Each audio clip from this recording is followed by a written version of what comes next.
Salut tout le monde, c'est Sylvain. Aujourd'hui, je te présente mon prochain atelier qui est intitulé Introduction à la méditation. Donc pour ceux qui ont déjà l'habitude de faire du yoga ou différents exercices d'introspection, vous avez l'habitude que votre prof vous guide en début ou en fin de séance pour quelques minutes d'observation de soi. C'est une excellente chose. Pour d'autres, vous avez l'habitude d'avoir des applications pour ça. Je ne les nommerai pas, mais vous les connaissez tous. Vous avez l'habitude même de basculer d'une application à une autre assez régulièrement. Et même pour certains, vous avez YouTube qui est un excellent support qui vous permet de pratiquer à tous les jours, ou du moins régulièrement, différentes séances plus ou moins longues. J'aimerais vous amener plus loin, dans le sens où le principe même de la méditation, c'est d'apprendre à se familiariser avec ce qu'on est, avec nos comportements, nos habitudes, nos pensées, et trouver un moyen pour accéder à un certain niveau de conscience de soi, un certain niveau de conscience de notre environnement, et à un autre niveau, l'interaction qu'il y a entre ces deux états, c'est-à-dire entre moi, par exemple, et mon environnement. Ça nous permet de mieux gérer nos pensées, ça nous permet de mieux gérer nos émotions, ça nous permet de mieux gérer nos douleurs, nos inconforts, notre partie physique. L'important, c'est de prendre conscience que c'est le fun de suivre un instructeur, mais c'est mieux de devenir autonome, parce que le but de la méditation, c'est de nous rendre autonomes, il ne faut pas se le cacher. Donc à partir du moment où je deviens dépendant d'une application, où je deviens dépendant d'un professeur pour pratiquer, on va un peu à l'encontre de l'essence même de la méditation qui veut nous rendre autonomes. Donc ça, c'est un premier point que j'aimerais aborder. Ensuite, dans l'introduction que je vous propose, c'est de vous donner des bases qui vont vous permettre de pratiquer de manière solitaire, mais qui vont vous permettre de pratiquer selon des bases vraiment essentielles à la pratique, ce qui n'est pas ou peu enseigné en général. Et je trouve ça particulièrement dommage parce que lors de mes précédents ateliers ou lors des consultations avec mes clients, certaines informations reviennent systématiquement. J'ai mal partout, j'ai mal au dos, j'ai mal aux cuisses, j'ai mal à la tête, je m'endors, c'est plate mais je m'endors, je m'assoupis, pas qu'un peu mais carrément, je ne sais pas quoi faire, je ne sais pas quoi chercher, je ne suis pas confortable avec moi-même. Tout un tas de questionnements, tout un tas d'observations qui deviennent très intéressantes et très répétitives et qui amènent toujours à au même résultat qui est l'arrêt de la pratique. Pourquoi? Parce que ça amène à rien ou c'est pas productif. C'est la problématique quand on n'est pas guidé. Objectivement, quand on regarde les origines de la méditation, quelle que soit la civilisation qui l'a développée ou codifiée, on voit ça dans l'intro, c'est toujours associé avec un maître. C'est-à-dire qu'un maître va vous donner une pratique à faire, vous faites votre pratique et après on revient avec le maître et on discute pour voir l'évolution de la pratique.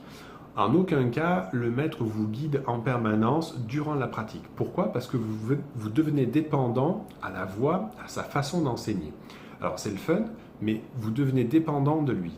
Donc ça veut dire que quand vous êtes en situation problématique, en situation de stress ou quoi que ce soit de similaire, vu que vous n'avez pas le maître, vous ne pratiquez pas. Et du coup, vous êtes en zone de panique parce que vous ne savez pas quoi faire et vous vous apercevez que finalement, la pratique ne vous sert pas à grand-chose. Vous voyez un petit peu où est-ce que je veux en venir?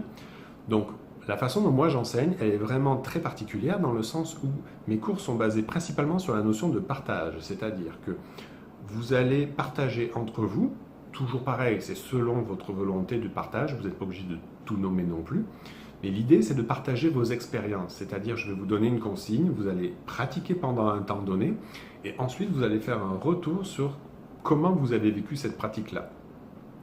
Ensuite, on va explorer bien des choses, c'est-à-dire l'introduction, c'est-à-dire c'est quoi la philosophie de la méditation. Aujourd'hui, on a l'habitude de voir la méditation dite pleine conscience, mindfulness pour ceux qui connaissent ou qui préfèrent, qui est dénuée de toute philosophie, de toute spiritualité, ce qui est à mon sens un non-sens en soi, parce qu'on vient chercher les fondements de l'être, tout simplement.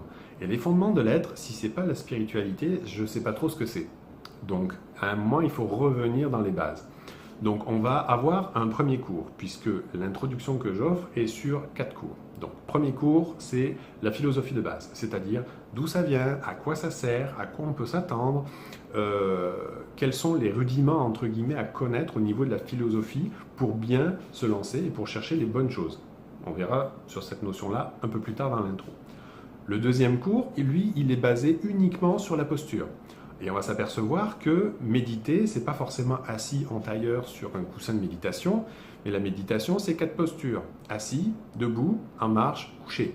Bizarrement, nous, la posture, en général, elle pose problème. Pourquoi? Parce qu'on commence systématiquement par la posture couchée. Et c'est là où on commence à faire des amalgames entre méditation et relaxation, voire même visualisation. Quand je me relaxe, je ne suis pas en train de méditer. Parce que je suis en train de relaxer mon corps, mais mon esprit, lui, il est en train de créer tout un tas d'affaires, il est en train de se relaxer, il est en train de penser aux vacances, au week-end, peu importe. Méditer, c'est aussi apprendre à domestiquer son esprit. Et s'il n'y a pas cette volonté-là derrière toute séance guidée ou de méditation en tant que telle, ben vous ne faites pas de la méditation. Donc il y a de l'observation qui doit entrer en ligne de compte. Donc ça veut dire qu'il y a une attention particulière, il y a un focus particulier. Si vous n'êtes pas dans cette mouvance-là, vous n'êtes pas en train de méditer. Il faut dire les choses telles qu'elles sont. Ensuite, on commence toujours par la posture couchée, parce que c'est la plus agréable pour nous, parce qu'on est déjà bien fatigué, et puis assis, c'est compliqué. Sauf que la posture couchée, traditionnellement parlant, c'est celle qui est enseignée en dernier, des années après la pratique. Pourquoi? Pour la bonne et simple raison, c'est que quand on va se coucher, c'est qu'on est en position naturelle de récupération, de sommeil. L'esprit étant déjà bien encombré, dès qu'on se met en position allongée, il va commencer à se mettre en mode relaxation également. Donc on est bien loin de mettre en place des conditions qui vont nous permettre de domestiquer notre mental, de focuser notre mental, puisque lui, il va être dans le mode de relaxation. Il va permettre au corps d'aller se régénérer, de s'endormir. Donc si vous êtes déjà fatigué, on s'entend que votre séance, elle est quasiment foirée d'avance. Donc on ne médite pas allongé. Ou alors oui, mais dans une certaine manière, et quand on est déjà habitué à garder un certain focus. On s'en parle aussi dans l'intro. Ensuite, on aborde la respiration ou le rythme cardiaque. Ce sont 2 points de focus qui sont faciles d'accès pour nous, pour chacune des personnes qui sont soucieuses de prendre un minimum d'attention à elles. Donc on va se servir de ça. On va apprendre à explorer la respiration. La respiration de chacun est différente. Chacun a ses antécédents, chacun a ses traumatismes, chacun a ses habitudes. On va faire en fonction de chacun. Donc c'est quasiment un petit cours particulier pour chacun des participants qui sont présents au niveau des ateliers. Le dernier, c'est l'attitude. L'attitude qui me permet d'être un méditant, on va dire, assidu. C'est-à-dire que méditer, c'est pas une fois par semaine, c'est pas une fois par quinzaine, c'est pas juste une fois par jour, 5 minutes. Quand vous voulez apprendre une langue ou quand vous voulez devenir un petit peu plus sportif, vous vous entraînez tous les jours, voire même plusieurs fois par jour et d'une certaine manière pour que ce soit efficace. La méditation, c'est pareil. Méditer, c'est un état d'attention à soi, un état d'attention sur soi. Donc c'est apprendre à se connaître, c'est prendre du temps de qualité avec soi. Donc j'entends souvent dire les gens, la méditation, c'est pas mon truc. Quand j'entends ça, moi, ça me met les nerfs à vif pour la bonne et simple raison, c'est que la personne est en train de me dire que prendre du temps de qualité avec moi, en train de m'observer, que ce soit une respiration, une sensation, ou que ce soit ma façon de penser, que ce soit comment sont mes émotions, comment je vis l'instant présent aussi, ça fait quoi de vivre, ça fait quoi d'être dans ce corps-là. Et quand on me dit la méditation, c'est pas pour moi, ça revient à dire, être attentif à ce que je suis en train de vivre maintenant, là, c'est pas pour moi, ça m'intéresse pas. Je préfère rester dans mes pensées, je préfère être loin de toute cette réalité-là, de tout ce qui est réellement en train de se passer dans ce petit instant-là. Je trouve ça un petit peu aberrant. Donc si vous avez le goût d'aller explorer ça, parce que vous avez l'impression d'avoir beaucoup trop de pensées qui sont ingérables, vous avez vos émotions qui sont plutôt en train de vous contrôler, plutôt qu'en train de vous informer, si vous avez des douleurs, des inconforts dans votre corps qui sont ponctuelles ou récurrentes, la méditation peut vous aider aussi à réguler tout ça. Les outils que j'utilise et les méthodes que j'utilise sont basés sur le partage d'expériences, sont principalement axés sur le dialogue. On va discuter entre nous, on va casser des idées reçues, on va dialoguer, on va partager, on va vivre des expériences qui vont nous permettre d'aller toujours plus loin.